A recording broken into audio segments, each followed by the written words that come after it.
Thank you. Thank you. Thank you. Okay, good. Thank you.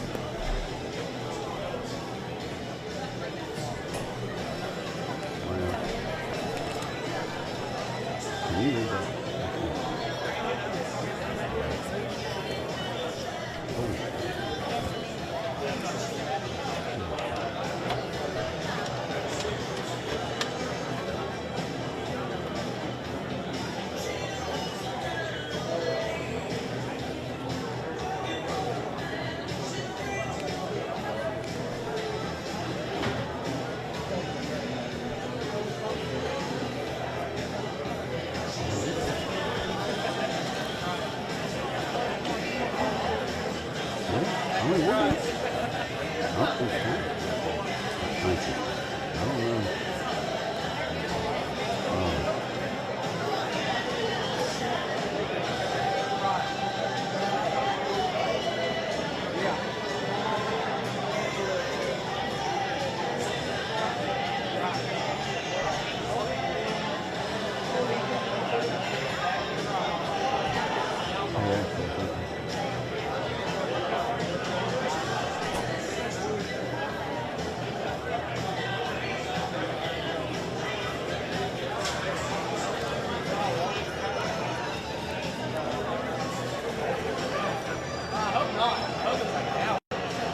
Hey, you know, decide between that.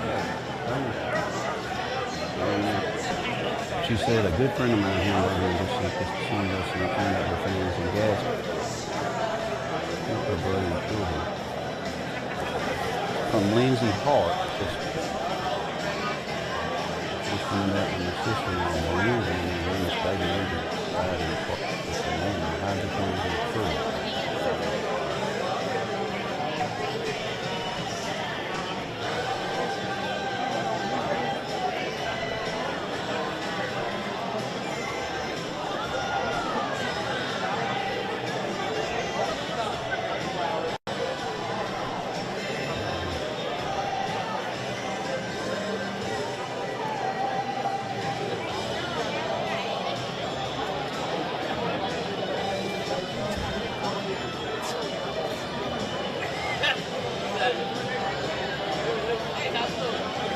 So when it's over, when it's everyone like is in charge. You got to go out the same way you came in and go back.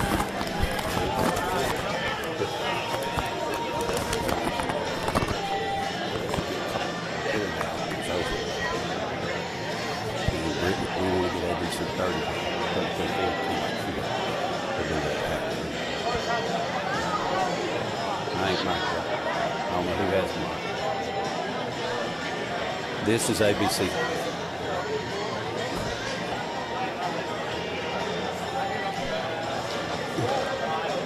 That's important. Yeah. That's an AAR. So, who was supposed to turn the music on 35 minutes earlier? Who's supposed to do the mics? That's what I was telling John earlier. Who's supposed to do it? What the hell is that?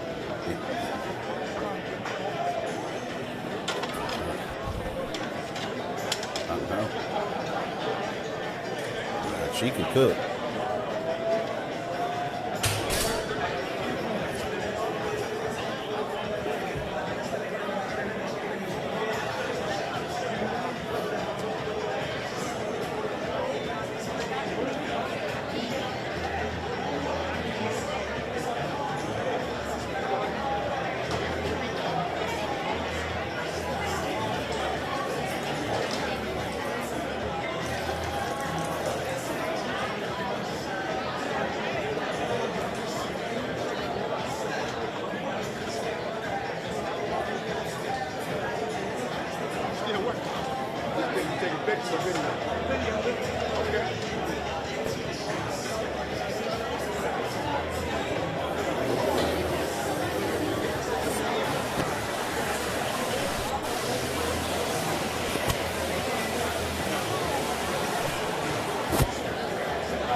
See, the thing is, Oh God, Felicia just said my mic is hot on VRC.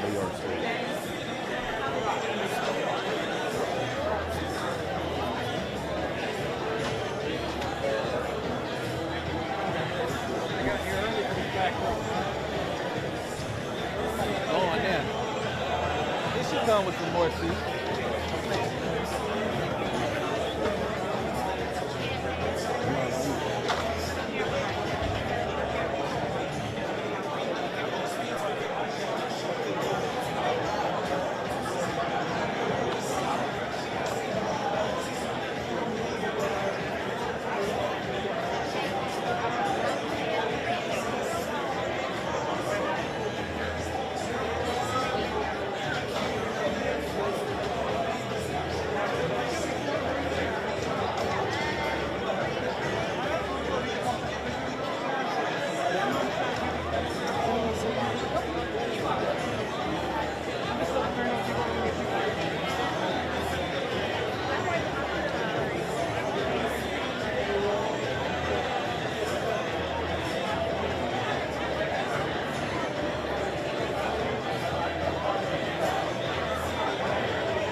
Hey, KB.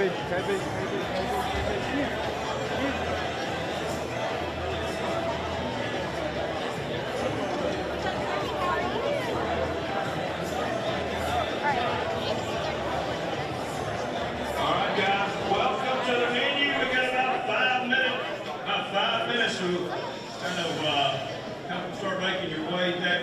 Chairs, grab a seat. Your notes that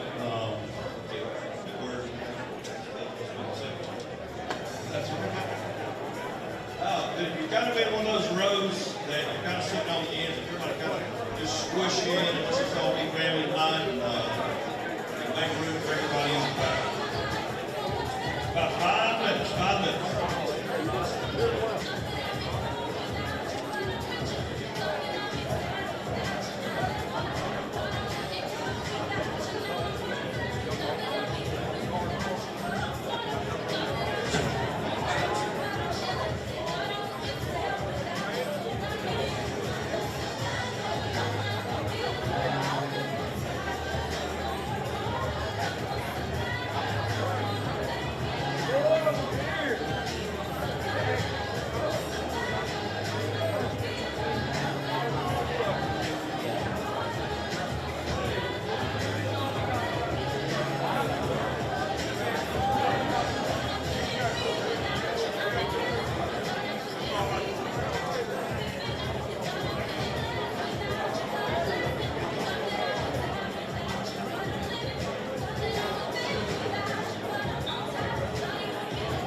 slow local child.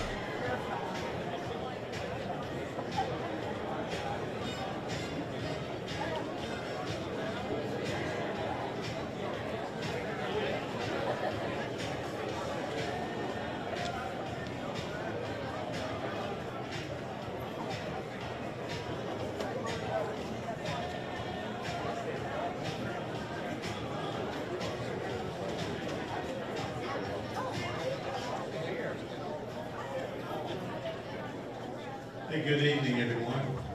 If you will, please find a seat. If you'd like to have a seat, we've got plenty up here. What a great crowd come out on a rainy, almost cold night at Gadsden, that's the venue. But I'm Kent Back. I'm the mayor of the Gadsden City Council. I want to welcome you all here on behalf of Mayor Craig Ford and the Gadsden City Council, which is sitting down front here. And at this time, I'd also like to recognize all the elected officials. If you would please stand so we can recognize you, please. All the elected officials. I know you've got some Commissioner Grant. Thank you. Y'all had my eyes dilated this morning, so I still can't see very well. That's right. Yeah. Thank you for being here. Also, we have Mike Rada from Senator Tuberville's office is here. And Melissa Battles from Senator Katie Britt's office is here. Katie, please stand. When you start doing this, you're gonna leave people out, and I apologize. I did see Mayor Charles Overear, former Mayor Charles Overear from the city of Matala. Where's my friend Charles? There he is. I recognize David Hooks with the Industrial Development Authority Board, the IDA Board. David. Y'all, if I've missed somebody, it wasn't on purpose, okay? All right, listen, this is an exciting time to be in Gadsden, in the history of Gadsden. 2.5 years ago, we campaigned, many of us used the term reimagine Gadsden. Well, if you've been paying any attention, there's been a lot of reimagining Gadsden going on. Mayor Ford and his team has come with a vision, and they've come in a hurry. And it's been really exciting. It's been a fast 2 years. But there's a lot of positive things happening in Gadsden. We've had our first master plan in 75 years, the Grow Gadsden plan. You, the people, we had over 2,000 individual comments and suggestions in that plan. So it's your plan. So it was a great opportunity for you to voice your vision and concern, and you did. We listened, and now we have a Grow Gadsden master plan. We also have a great partnership with Gadsden State Community College. I see Dr. Murphy is here. Dr. Murphy, please stand so people can recognize you. Thank you. And along with our Dean Howard Smith of Workforce Development at the Gadsden State. Dean Smith, would you please stand? Thank you. And I point out those two individuals. The most important partnership we have that any city can have in any county is with your local community college. If you're lucky enough to have a community college in your city or in your county, and we've got the best one. And we've for years we've had the best community college. They've recently had a $30 million advanced manufacturing technology center. I was looking at some pictures that Dean Smith was showing with some new equipment, and I can't pronounce some GoBots or robots, or I just thought they were robots, but there's something else now. So outstanding. But that's the future of our community, y'all. That's how we attract new industry, is with the workforce of tomorrow, today. And they're all being trained right over here at Gadsden State Community College. If you have anybody that is interested in that, I know Dean Smith would like to talk to you, and so would Dr. Murphy. So that is exciting. Glad y'all are here. You're going to hear a lot of exciting things tonight. I'm not going to go into great detail, but we're focused on so many areas. Nockalittle Falls, our riverfront, our downtown continues to thrive. And one of the main things that the mayor has led, and I want to thank all of our city employees, and it has something to do with some of these trucks in here, is cleaning up Gadsden. Y'all, we have cleaned up our city and continue to do so. Our Public Works Department and many others have worked tirelessly to make that happen. Driving up Rainbow Drive, you get to see the river. You feel like you're in a brand new city. It's clean, it's sparkling, and I want to thank our Public Works Department and all the leaders.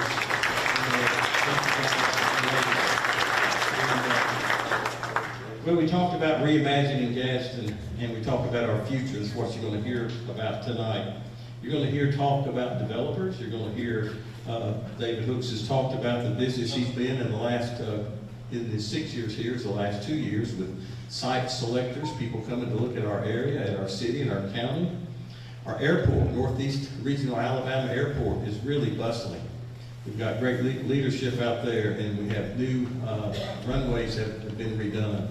Grants of millions of dollars coming in to help. It's just been outstanding. We're going to hear about a new city hall. We're going to take our old city hall that sits on probably the most prime property in all of Etowah County, and we're going to have something there that's going to generate revenue and provide jobs. And it's going to be outstanding once that comes. Also want to talk, last but not least, my friend John Moore has coined the phrase, and we're actually using it in a professional manner, you got to get to Gadsden, or got to get to Gadsden. And with all the things that are going on right now in the city of Gadsden, people are getting to Gadsden. People that have never been here before are coming, they're making inquiries, wanting to do developments, wanting to know what's going on. The city council and the mayor just got back from the National League of Cities, and people coming up to us asking us, what are y'all doing in Gadsden? All I hear about is Gadsden. Every time I watch TV in Birmingham, all I see is Gadsden. So there's a lot of positive things happening. It's all due to the vision that Mayor Ford, his team, and the city council has crafted. It's also due to you, the citizens, with the ideas and comments and suggestions that you submitted to the Grow Gadsden plan. So with that, I want to thank you for being here, and I'd like to introduce and bring up City Council Member Steve Smith for the prayer tonight. Councilman Smith. Thank you, Mr. President. Good evening, everybody. Good to see everybody here this evening. Let's compose our heart for prayer. Father, we come to you the humblest way we know how. We come with bowed heads and humble hearts. It is a new day in the city of Gadsden. And God, we thank you that the Bible says that plans are more likely to succeed within the multitude of counsel, God. So we come today, God, to thank you, God, for our mayor, his staff. We lift up the city council, oh God, and not only just for the mayor and staff, but also we pray for our county, every elected official, every department head, God. We lift them up before you. We pray for our governor. We pray for this nation, God, because the powers that be have been ordained of God. And even on tonight, God, we lift up the great citizens of our city here in Gadsden as we continue to grow Gadsden, God. And as our mayor come on this afternoon to cast vision, God, allow us and help us, the people of God, to be able to hear the vision and see the vision, embrace the vision, put legs to the vision, and walk with the vision, God. So we give you praise for what you've done. We give you glory for what you're doing, but we're so very excited about what you're getting ready to do. And we give you every bit of the praise, every bit of the glory, all of the honor goes to you. We ask it all in the matchless name of our risen Lord and Savior, Jesus the Christ, we pray. And all that agreed said, amen. Amen. Come on, give the Lord a hand clap of praise, everybody.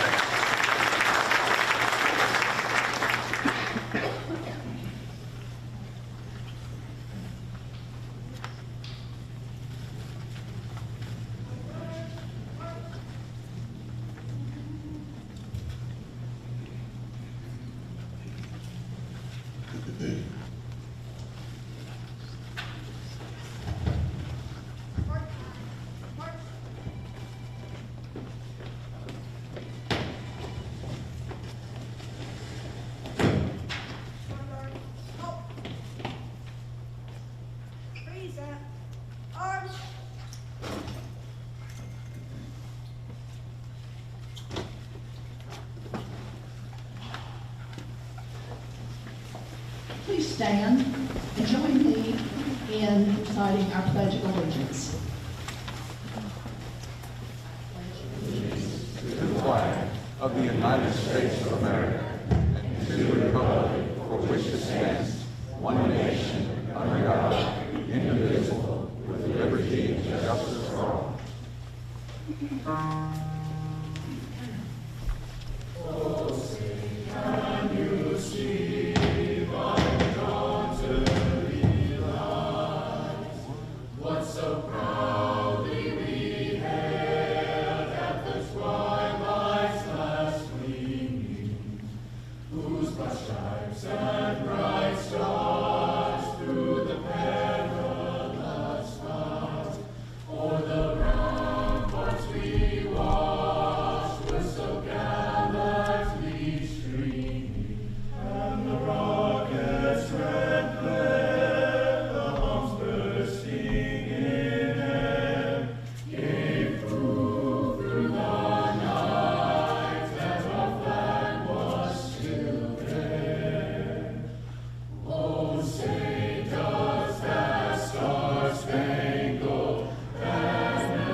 We have the people.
Ruth?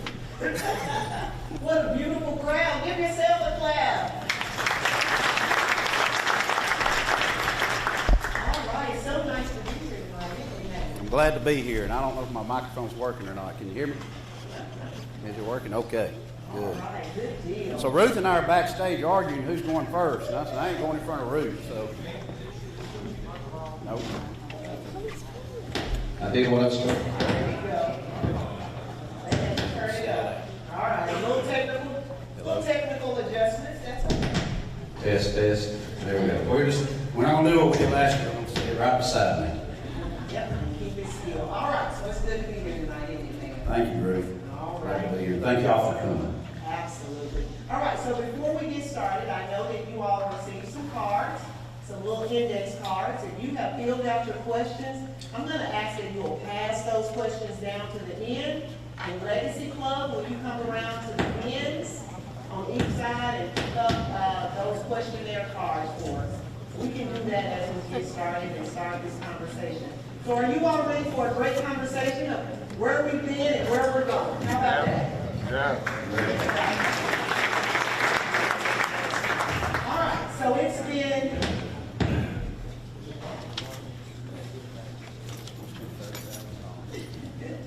that's okay. All right, here we go. All right, we're gonna talk about some stuff that frustrates you sometimes. That's right there.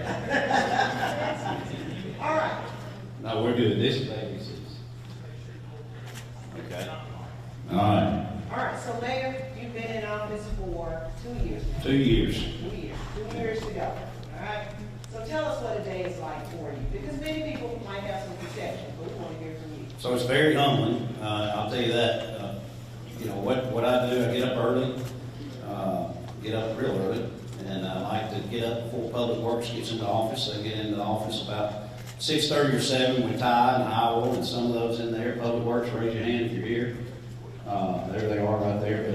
So they get in early, and they're the kind of people that get the things going in the city. That's where we make a lot of things happen. Tina keeps over Public Works and what she does, and then if I get up early enough, I'll go for a walk in the neighborhood, and then I go to my insurance office, because I'm not a full-time employee, but it is a full-time job.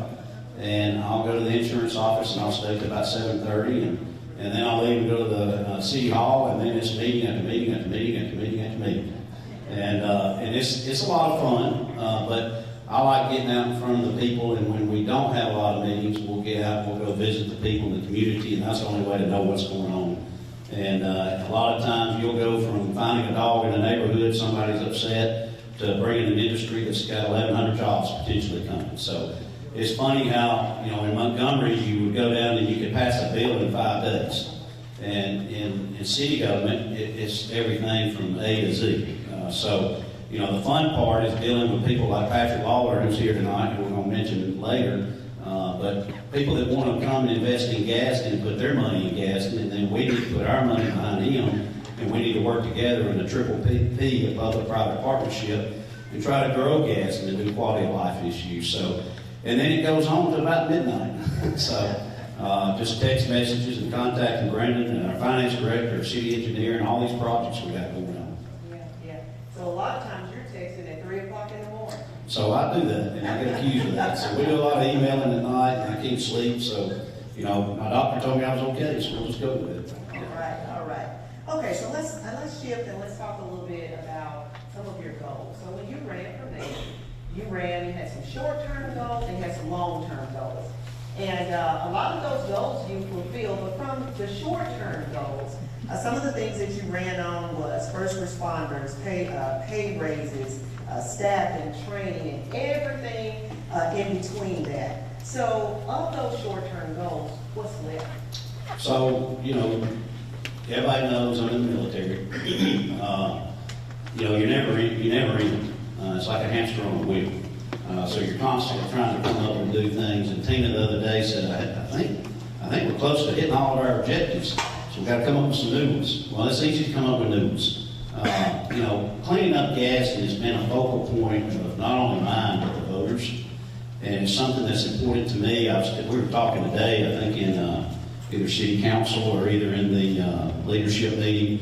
But we were talking about just the little things of the curb and gutters going on down by the post office. Doghead Towers have a lot of lower income people that may live in that area. And they have to get a wheelchair or a walker from that area to Johnson's grocery store, where there were no ramps. So Heath Williamson and all of us put in for the TAP grants. The council supported us, and we were able to get the TAP grants. And those curb and gutters, just those little things, that makes a difference. The canopy and the trees along Broad Street and Walnut Street, Chestnut Street makes a difference. Clearing the river, if everybody enjoys that, I love seeing the river. So we cleared all the trees along the river so you can see our biggest natural resource that City Gadsden has to offer. It's the little things that matter. And then when the little things happen, then you bring in the people like Patrick Lawler, and you bring in the things like Michael the campground, spend $14 million of your dollars, renovate the campground, the Christmas lights, etc. And all that goes hand in hand. So the short-term goals will be continue to clean up Gadsden. It's a never-ending process. Yeah, I agree. You've done a great job at that. Can we give him a hand?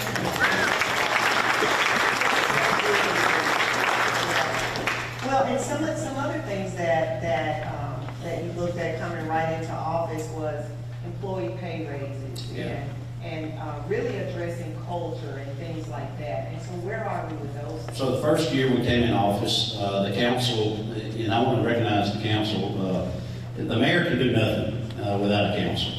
I'm sure the council say they can do nothing without a mayor. But it sure, Jason Wilson said, I don't know. He sure can. Now Jason can do anything.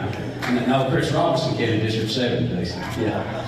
But it's important to have a mayor and a council, and we cut up, we get along, and that's important. That hasn't always been the case throughout a lot of municipalities in the state of Alabama, but it's important, especially in Gadsden. But we're the fastest growing city, believe it or not, right now in Etowah County. We're growing. We received our census numbers back. Gadsden's growing. We have a housing problem in Gadsden. That's great to have. So we're excited about that, but then that's also a challenge before us that we have to conquer. But the council has allowed us to do a lot of things hand in hand, and I forgot what you said. Well, that's okay. That's what happens when you're chat. So one of the things was culture and pay raises. And so pay raises, that's important. I'm sorry, Ruth. So pay raises. We came in and, you get elected in September. You don't take office till November. Look at Ida Green. So you had 3 months there. I remember coming in and sitting in the mayor's office, and I thought, well, I don't know what to do. And I was told I didn't have a chair. And I said, well, can we get a chair? And they said, well, you don't have a budget for a chair. And I said, well, that's problematic. I thought, well, I can buy my own chair if I need to.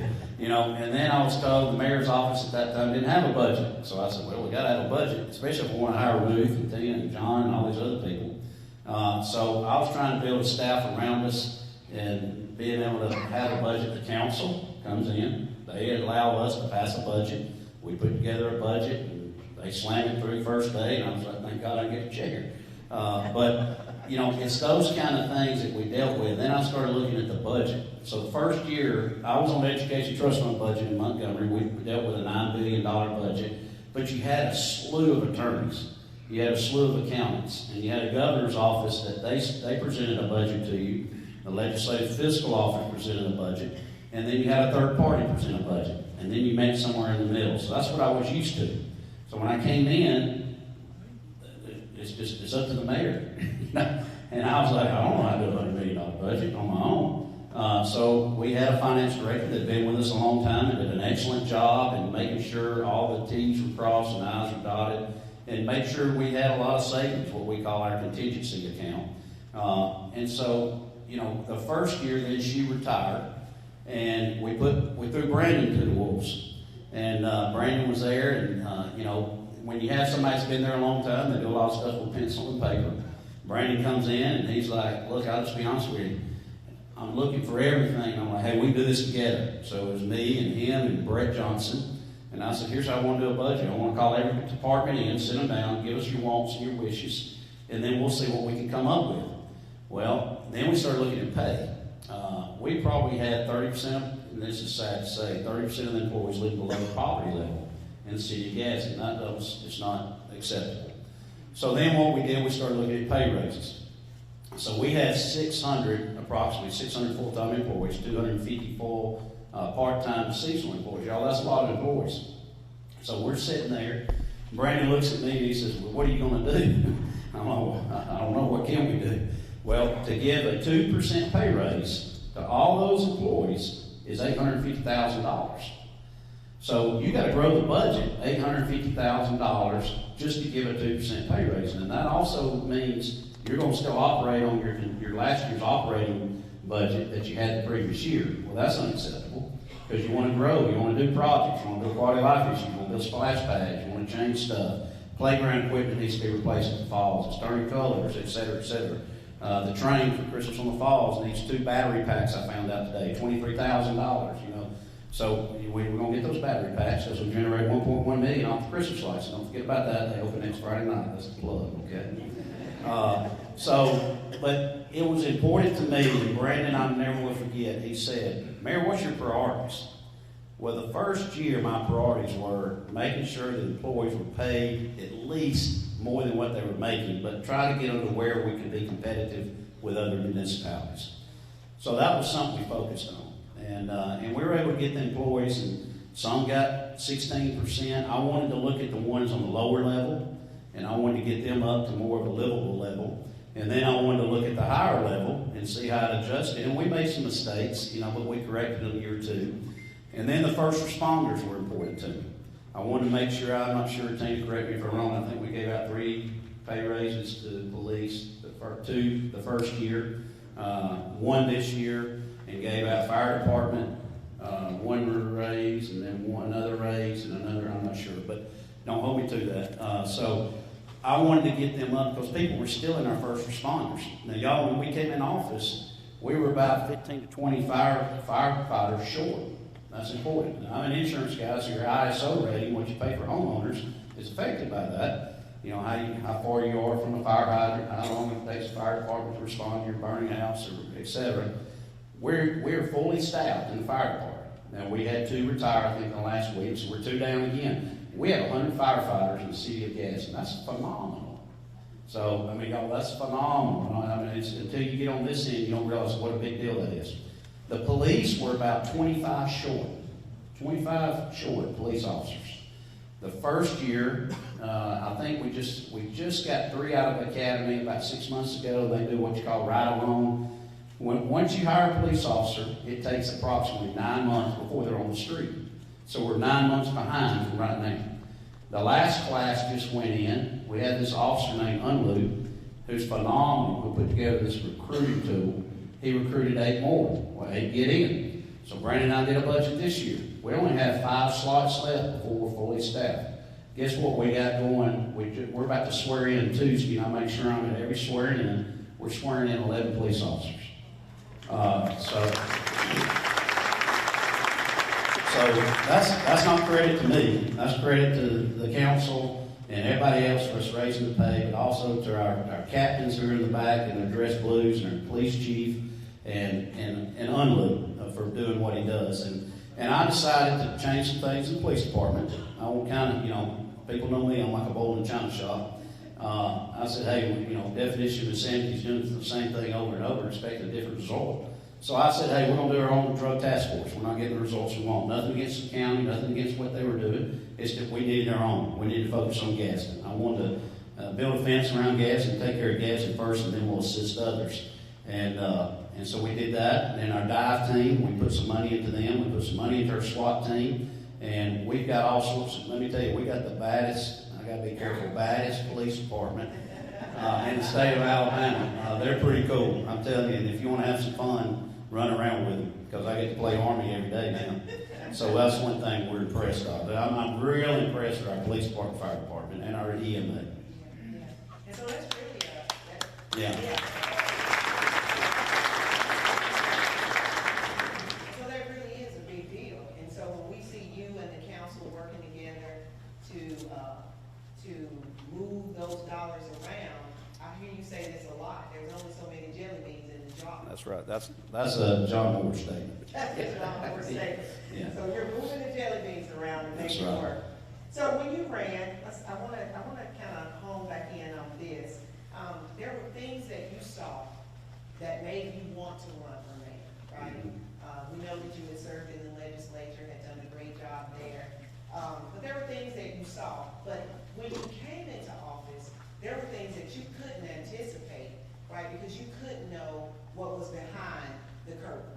And so share with us some things that you didn't anticipate and that, happened after you got into office and you had to kind of reset. So I thought, I thought I'd have to chair.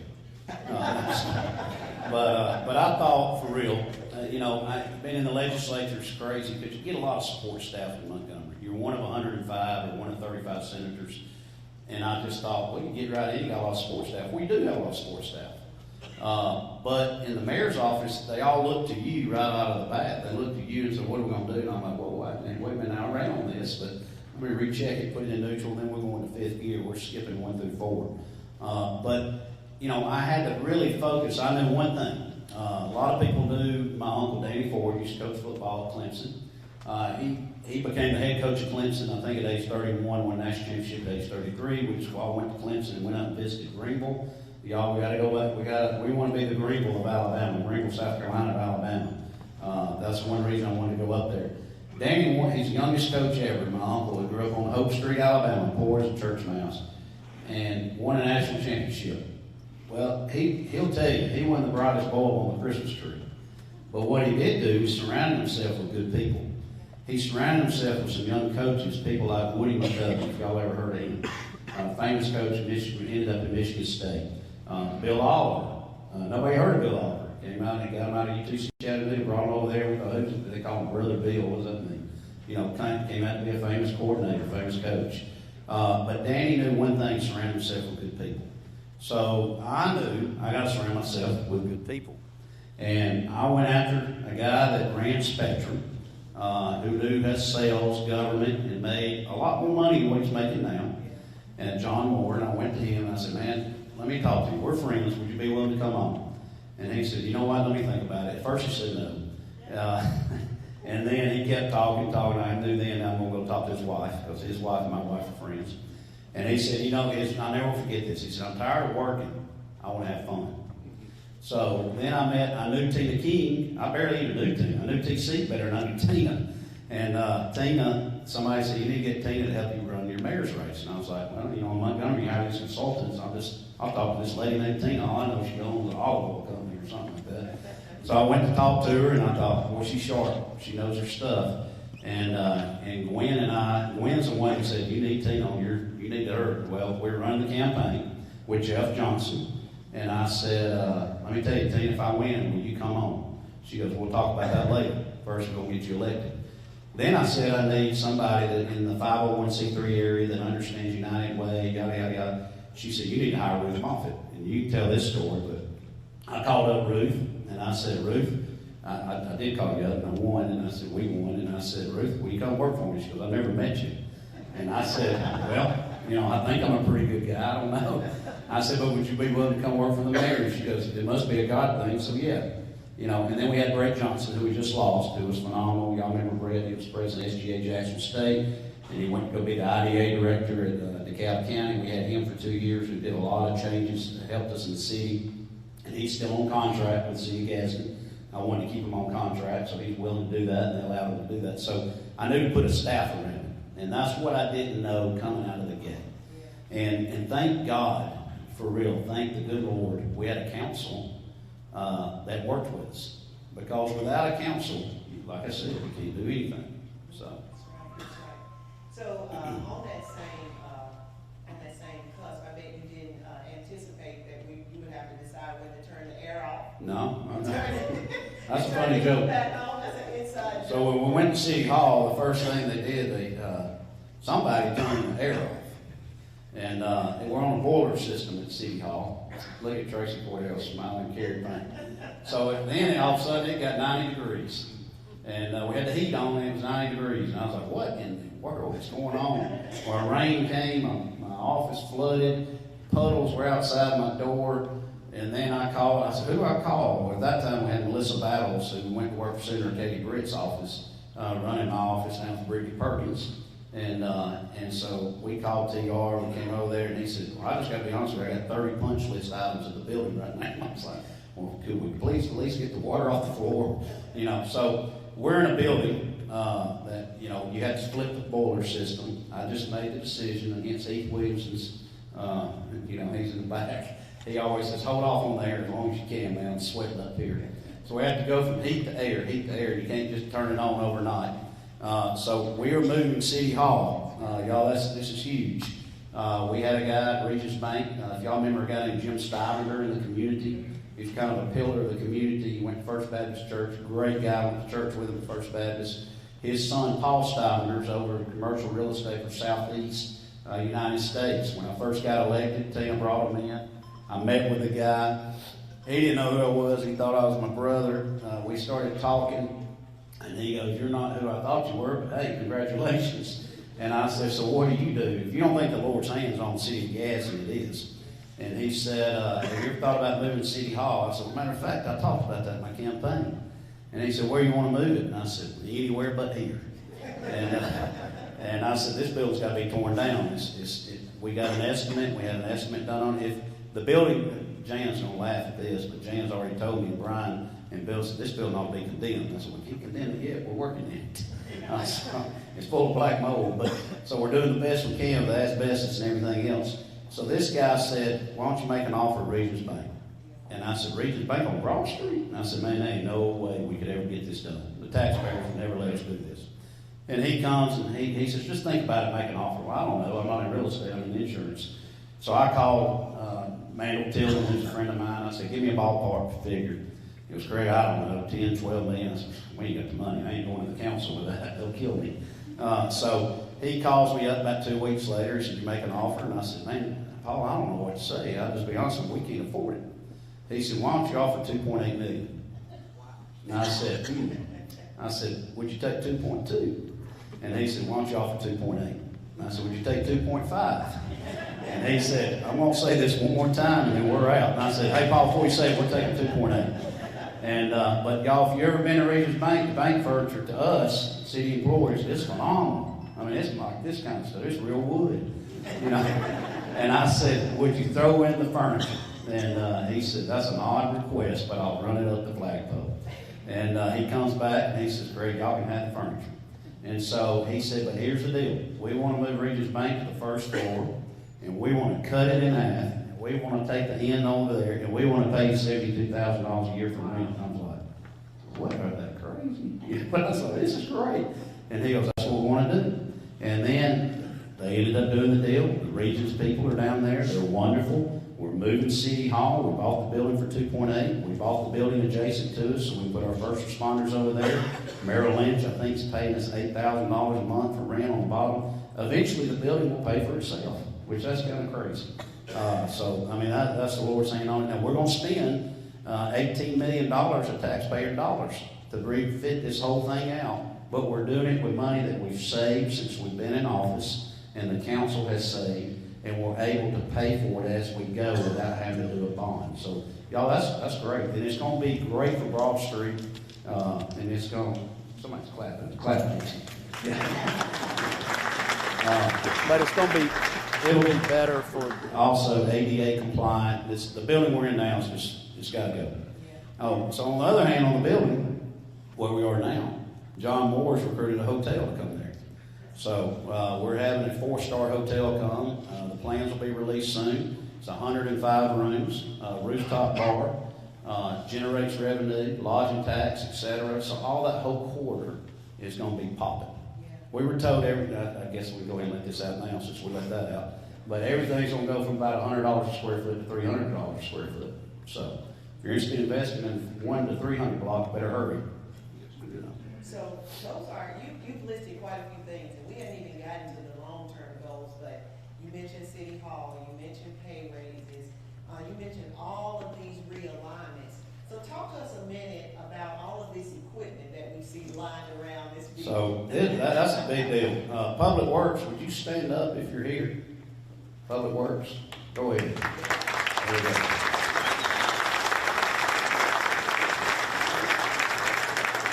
Well, these guys do a great job. Howell, raise your hand. Howell's the director of Public Works. Howell Matthews, thank y'all.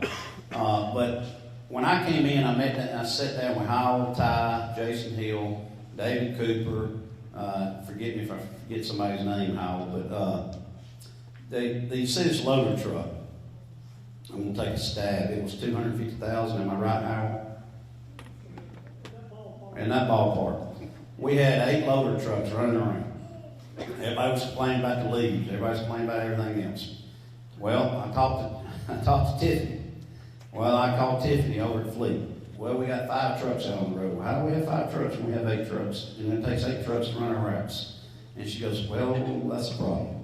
She goes, we got trucks that are 20 years old with almost 1 million miles on them. And I said, well, look, I don't know a lot, but I know how to run a business, and you can't run a business doing that. And then that trash truck down there costs about $450,000. I know I'm about right on that. Just bought another one.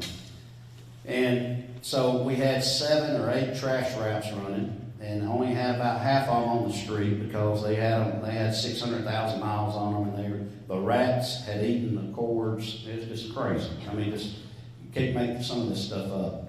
So I said, all right, so how much do we have in our contingency fund? Well, we had $30 million plus. One thing that helped us was the COVID funds or ARPA funds, what they've been giving the city. The previous administration did a great job of actually not spending all that. They had it allotted for drainage projects. And we're bringing in about $300,000 a month of interest on COVID money, thanks to Brandon, $350. And so I said, look, we got to go to the council. And we got to do a fleet rehab. You know, I don't know what we got to do. We got to figure it out. We got to fly to Washington, and we got to go meet our congressmen and our U.S. senators, and we got to beg for some money because they were doing line item appropriations. So I used to always get lobbied by people. Now I thought I'm going to be a lobbyist, and I'm going to go lobby for money. So we went up there, and thank you to Robert Adderholt, Katie Britt, Tommy Tobel, Mike Rogers. Had a lot of old friends from up there. They were able to help us with some grants, help us with some money. The council helped us go to the undesignated fund, and we have a rule, so you'll know it's your money, not ours. We don't want, theoretically, we're not supposed to, by accounting principles, get below 16 million. The council has a rule, they don't want to get below 20 million. I'm going to honor that, because I got to ask them for money. So we have never dipped down below 20 million.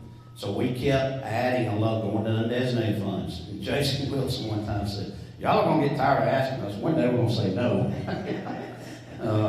But I never forget that. I thought, by God, I told our staff, when we go, we better go. Let's don't ask for a penny. Let's ask for $1. And so due to the council and us, we've been able to replace our fleet. So now we're on a rotation basis where we have the oldest garbage truck we have, I believe, is 5 years old, Tiffany. The oldest loader truck we have may be 6 or 7 years. We got a mini garbage truck to help us downtown on Broad Street. We got a brush cutter, whatever that is. I don't know what it is, sweeper. But we partnered with County Commissioner Jeffrey Washington to help us fund another sweeper for the District 3 community. And so now every year in the budget, we know what we're doing. We're buying 1 garbage truck, 1 loader truck, and 1 piece of equipment over here. And that way we can budget for it, and we know we're fiscally responsible, and we know what we're doing. So it took us 2 years to get there, and that was painful because Dixie Minatra, the councilwoman from District 6, handles the public works, and she does it relentlessly. If she comes in, you better say yes.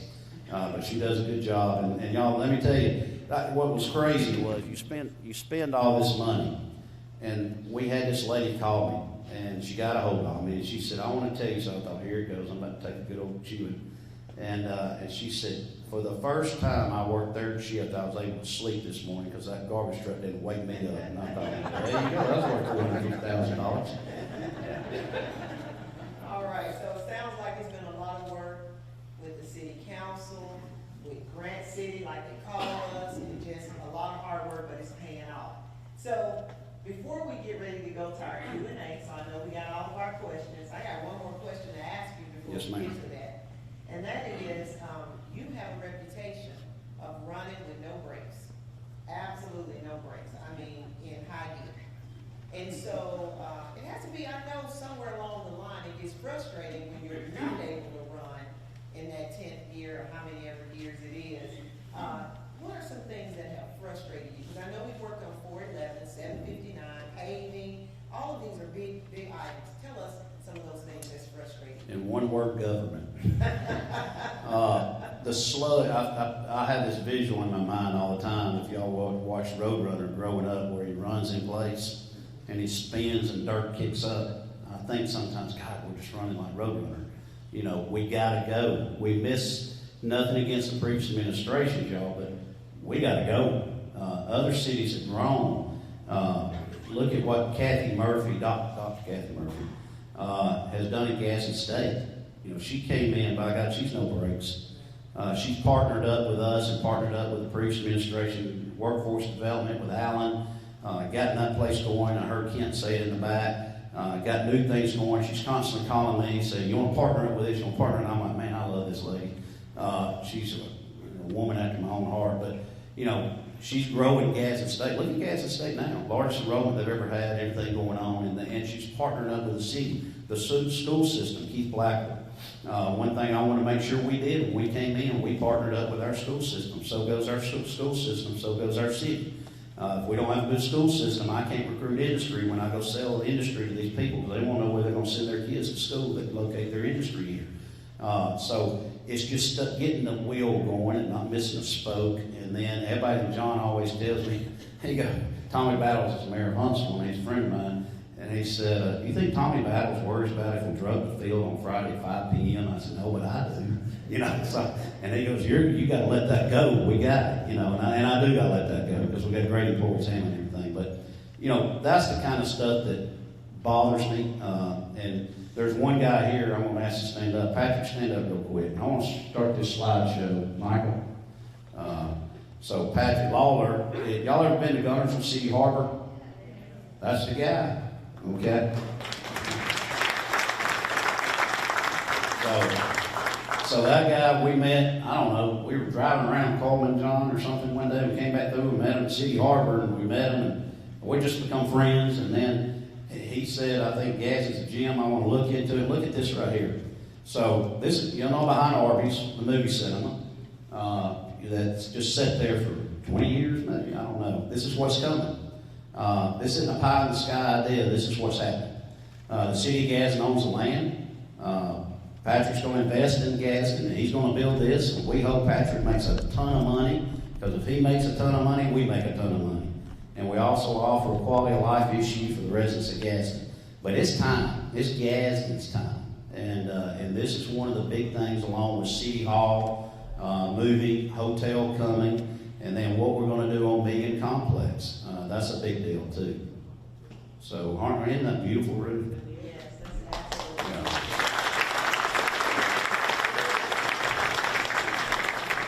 So it's been a beautiful snapshot of where we've been and a little bit about where we're going. So we're going to shift for a minute here. John Moore, a.k.a. Nikki. Hey, I got to say this. All right. I didn't know that picture was coming up. So at Halloween, we dress up. And I think City Hall used to be like a funeral home. Nobody had fun. I like to have fun. So we all dress up. Well, I dressed up like a cowboy. I come in, and Brittany's my boss. She dresses up like a cowgirl. And I said, we didn't talk about this. This is pretty cool. Well, coming around the corner, here comes Mickey Mouse. And it's John Moore. Well, at this point, I got to set the stage for this. So if y'all notice the Christmas tree on Rainbow Drive, all right, we had the second largest Christmas tree in the state of Alabama. It's supposed to be the largest, but for some reason it came in 12 feet short of what it's supposed to do. So we were literally chopping trees, no pun intended.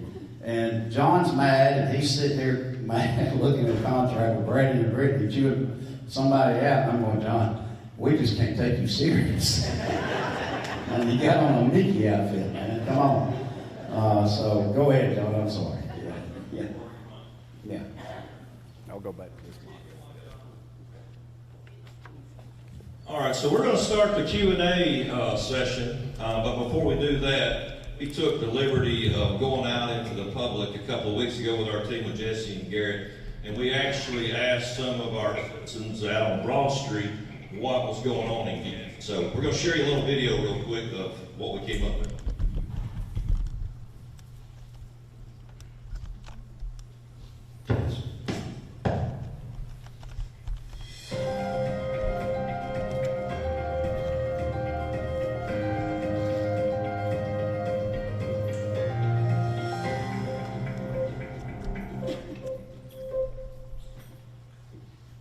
Our first question is, what is the fastest growing city in Etowah County? The fastest growing city? In Etowah County, I think it would be Rainbow City.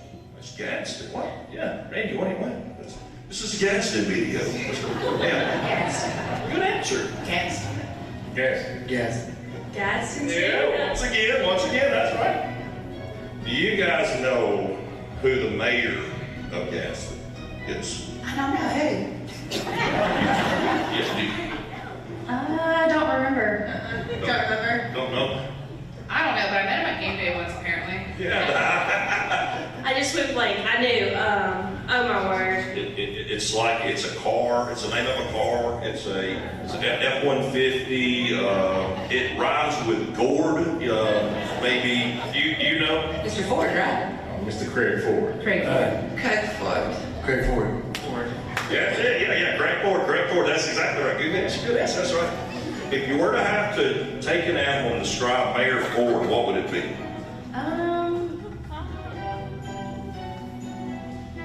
This is really hard. No. A cat. A cat, yeah.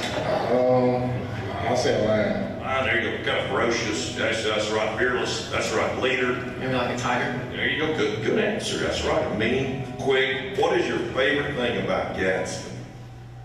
The music, the downtown music that's always fun is really nice. Favorite thing to do in Gadsden?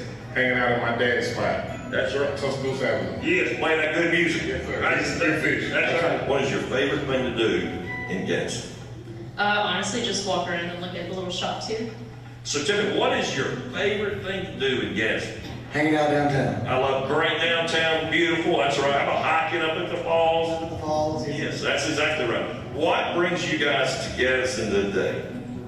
I wanted to take a trip to get out of my house. You gotta get to Gadsden, right? That's exactly right. So when you want to shop, you gotta get to Gadsden.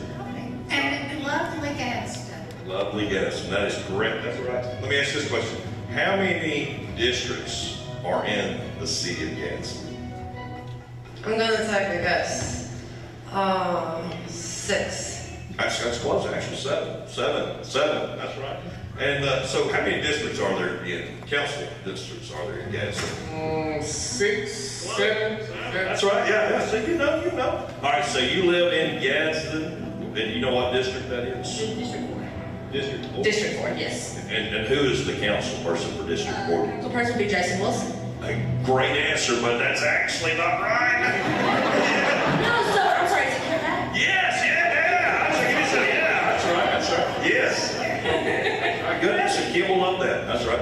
And you know who your councilman is? Chris Robinson. That's right. Yeah, long hair, long black stones. Yeah, Chris Robinson. That's right. All right. So how many districts councilman districts are there in the city of Gadsden? That's right. You know that. That's right. And y'all's favorite council person is? Tanya Latham. Tanya Latham. What about Jason Wilson, you know, have you ever heard of Jason? Yeah, me either. Yeah, he's another one. That's right. We have Chris Robinson and Dixie Manatra and Steve Smith and Larry Avery and Kent Back. So let me ask you one more question. This is a trick question. Who was Knock Little Falls named after? The lady that jumped off of it? Isn't it that, it's a tribal woman that gave her, she, basically jumped off? The princess after, like, of the Indian tribe. Nonkalula. Do you know the story? Yes, she was gonna jump off because her dad wouldn't let her marry who she wanted to. She was gonna jump off the falls. It's the Romeo and Juliet of Gadsden. That's right. That's right. Thank you so much. Of course. Yes. All right. I think you got some little bit harder questions than that's going to be. So we'll go ahead and get started with all the different questions that you guys submitted. I'm pretty sure I know who this one came from, but it's how did you get such an amazing municipal judge and staff? Hey, Judge Wells, He's back here somewhere. There he is. Look over there. That's a good point. So, thanks to the council, we appointed Jonathan Welch as our municipal judge, and we've always had a good staff, and we appreciate everything they do.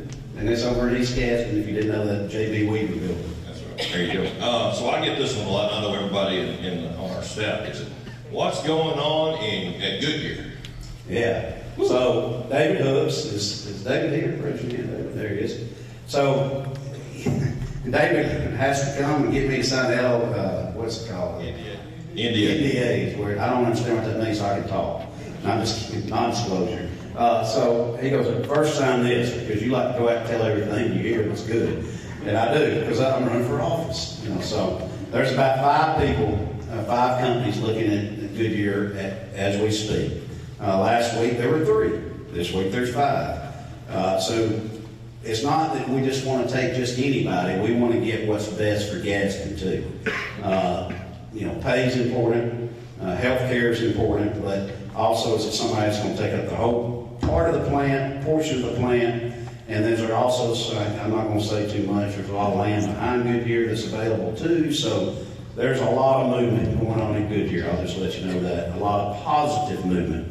And thanks to David Hooks and his staff, so there's a lot of good news on that. David, I didn't do anything wrong, did I? Yeah. All right. That's right. And it takes forever to get a plan in. Like David said, he sells battleships and I sell speedboats. So. Yeah, that's right. So to get a plant here, everybody goes, bring jobs. And I tell people this all the time. So I had this list, but there's about 40 jobs City Gas is hiring right now. $25 an hour down to $18 an hour. You get state health insurance, you get state retirement. Y'all, we're hiring. I used to tell people all the time, they go, we need jobs. Well, a lot of that means you want a job that pays more, that you're in the air conditioner. We got a lot of jobs that'll pay you if you're willing to work, and we need workers right now for the city of Gadsden. So if you're interested, all you got to do is go to second floor, go to Human Resources, fill out an application, we're hiring. All right. So this is always a great one as far as people asking about their streets getting paved and things like that. So somebody wants to know, when does the new paving crew start? The new what? The new paving crew. I thought you said baby. I don't know that one. Yeah. New paving crew. So, you mentioned one of the hardest things for me, Ruth. Everybody wants paving. I'd say that's the number one thing. Because everybody's roads need paving. And when we took over paving, they were doing paving, but Heath Williamson, our city engineer, we hired this company to go around and put a GoPro camera in the front of the windshield, and we rode every street in the city of Gadsden. We have a map. We marked them red, yellow, green. We could pave just the red for the next 40 years and never complete all the red with the monies that are available. So Heath came up with this idea.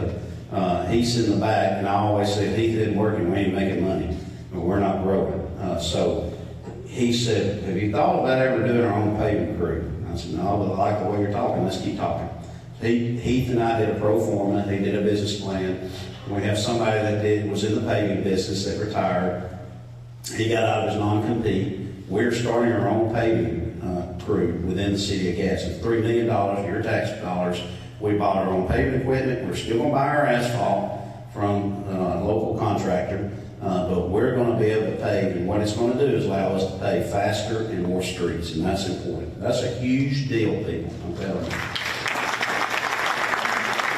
All right, the next one is, why do I have to go to Boaz or Anniston to swim for exercise? Yeah. What's going on? What are the plans for Old YMCA and West Megan? The swimming didn't come from you, I know. So here's, this is the big deal. We are, hang on, I wanted to lean up, I got serious.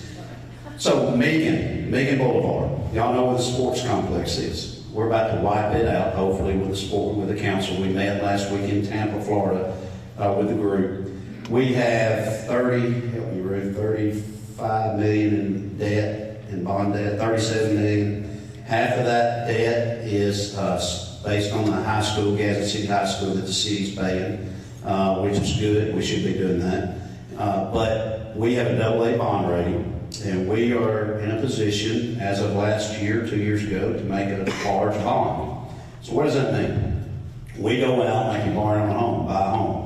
So what we don't want to do is increase your bond payment, tax dollars, more than what we're currently paying now. So you want to stretch that out, and a lot of these bonds are front-loaded, a lot of them are back-loaded, and Brandon and I have put a pencil to it. We met with the bonds people. We're in a position to make a large amount of bond, and it will not affect our budget $1. It will not raise our bond payments. That's how cities grow. They take advantage of the bond market when the rates are low, and they go to the bond market, and then I'll fly up to New York one day, meet with the bonds people, sell them on gas, and try to get a better bond rating, and then we'll come back, and hopefully it all works out. So what do we want? So the council came to me, and we talked. There's a need for swimming in our community. There's a need for an auditorium. We are looking at a massive build-out. If you've ever been to Albertville and seen what they have, we're going to trump Albertville. We're going to have something nicer than they have, and we're proud of what they have. Tracy Holman is a good guy and a good friend of mine, the mayor. But it's our time, and we're going to put this project over on the west side, and it'll benefit District 3, District 5, and District 7, and District 2. 6. I get them all confused. I told you Dixie speaks loud and clear. But everybody will benefit. So the problem is the project we're putting on Megan is going to be fun. It's going to be beautiful, $60-70 million. And it's going to have 8 indoor basketball courts, an auditorium for senior adults, just like what Albert has, new fields. We're going to have a blank canvas. Well, I don't want to get into the fact of, well, we don't have where the public can go swim for $5 a day or $3 a day. So we're looking at putting a pool behind East Gadsden Community Center and going in hopefully with our school system. I've offered to Keith Blackman, and he's looking at the numbers and see if we can go in together and build something that the school can have where they can swim, and we can have something for our community too. So that's what we're looking at. And we're not only doing that, CDBG, we're looking at splash pads throughout the community. I know we got one coming in District 3 soon, and some other areas. So that's important. I think that's stuff our people want to see. All right, the next one is, you talked about lighting the golf course. They want to know, is the golf course still going to be lit? So one thing he has said all the time, we need to make Gadsden fun town. We have 2 hospitals. We have 5 counties contiguous to us that all do their services in Gadsden, DeKalb, Cherokee, St. Clair, Calhoun, and Marshall. And a lot of them come to Gadsden when they go out at night and they spend their tax dollars here. So the more things we can create quality of life issues, the more things we can get going, is something that will help generate revenue for us, and that money goes back into their schools, buys these equipment, and everything else. We got a beautiful golf course, Twin Bridges. It now makes money. It's a money-making revenue piece for the city of Gadsden. Thanks to Nick Hall and Chet, who runs it. It's a beautiful course. So one thing that is not in the whole state of Alabama is night golf. So we came up with this idea. We ran some numbers with these. It's about $2 million to put the lights on the back 9, and it has just taken off like a jet. So hopefully by the end of summer, Heath, is that safe to say? Yeah, he did this and then this, so I'll go with the fall. But hopefully by then it will be complete, and we'll be able to offer 9 holes of night golf. If you've never done this, I've done it in Florida, and I'm horrible at golf, but it's a lot of fun, and it brings in a lot of tourist opportunities. So that's something that we're doing. All right, so you guys we paid Hope Street on the other side of the million, Yeah. and so now they're asking, when will the other side of Hope Street? Yeah, so that's a good question. So the first thing we came in, Hope was a disaster, and Ruth sat down with me and said, hey, we can use CDBG funds for this. We've been holding off on the other end of Hope Street, and the intersection where Pastor Simmons and New Liberty is just a mess, where Family Success Center is, etc.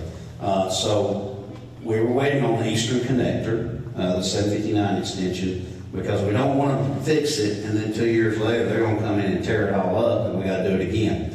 I'll just be honest with you, I'm tired of waiting.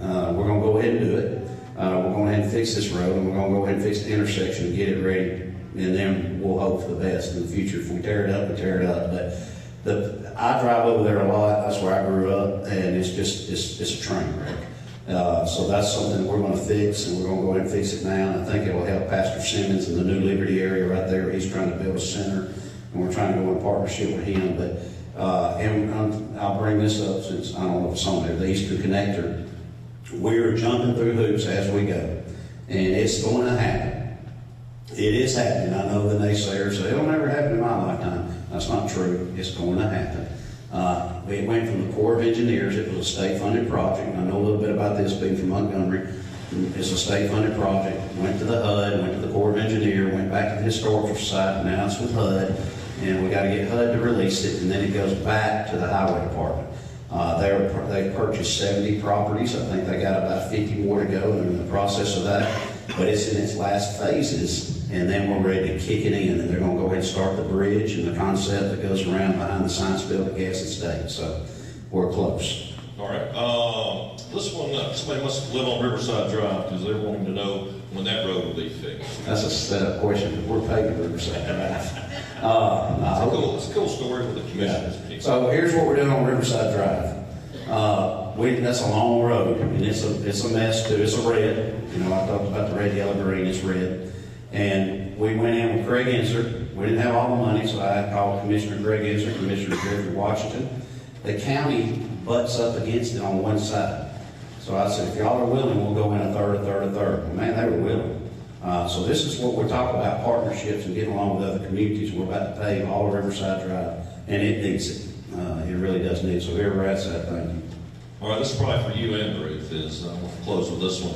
As the weather turns colder, I'm curious about what our city is doing to provide shelters for the homeless. Okay. Ruth, I'm going to let you answer that. All right, let's see if I can get my mic to work. Can you hear me a little bit? Yeah, I can hear myself just a little bit better there. So we have several nonprofit organizations that work to help the homeless during those times. So what happens is that shelters, according to the weather, will open up, and then our EMA will announce those openings. Another entity that you can go to that will give that information is through United Ways 211. So they keep a real-time list of the shelters as they open. One thing that I tell people is it's a little bit difficult to say who will be open because they don't announce that until the announcement comes out for that cold weather. I know that Pastor Simmons has done a lot of work, and he's working to open up a new organization where he'll do a little bit more housing. So United Ways 211 is a place that we can get real-time information as shelters announce that they're coming open. 211 will capture that information and can give it in real time. And so that's typically the ones that we kind of lean to whenever we have to open up for a shelter. There you go. That's why we hired Ruth. So, John, did you get all the questions? Were there any left over? Okay, so whatever we have left over, we'll do through a mayor's minute. So it's been a great time here today, talking about some stuff 2 years in. A lot of stuff has been done.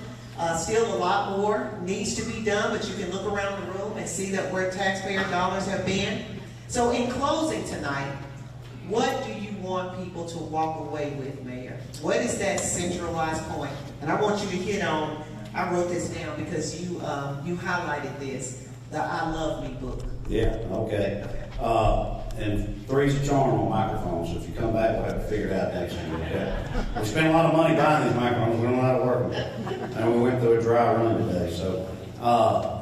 So the I Love Me book, and any of y'all in the military, raise your hand.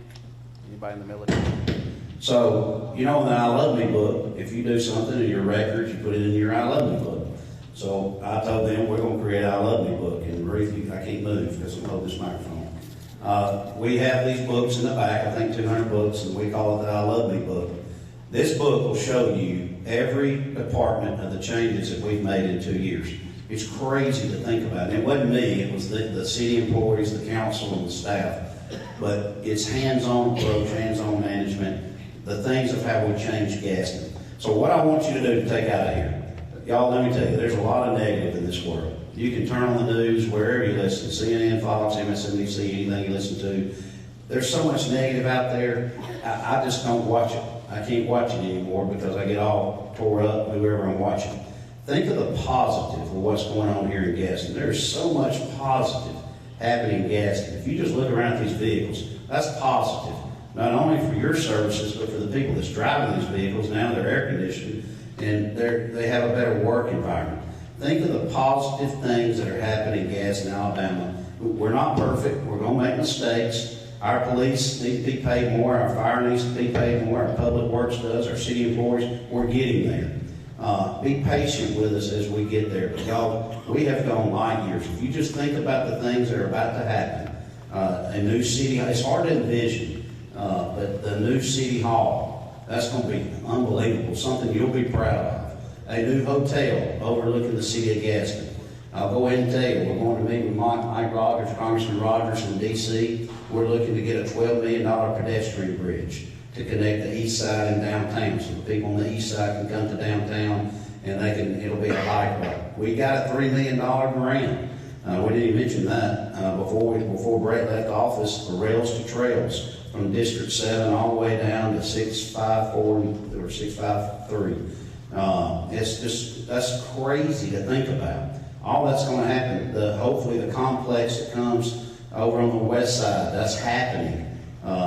What Patrick Lawler's doing at City Harbor. And I told my wife this other day, you won't recognize Gadsden in 5 years. I promise you, you won't recognize it.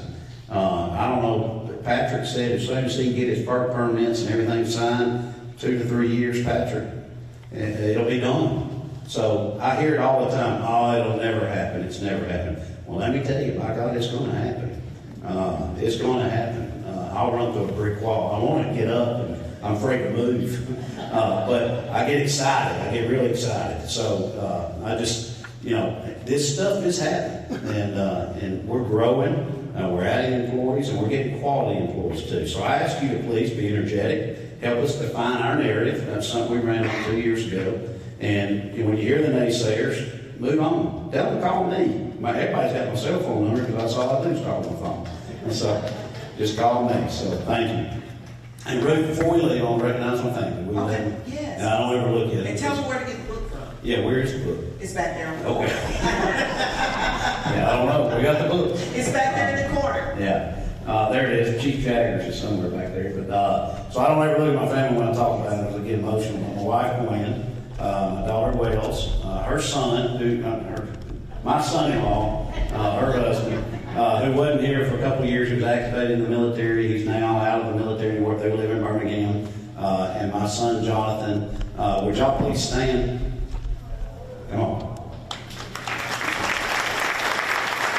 And Jonathan's wife couldn't be here tonight. She's working. But we want to thank all of them for coming up from Birmingham. And I appreciate y'all letting me do what I do. All right, Mayor, close us out. All right. Amen. Let's go on. Thank you.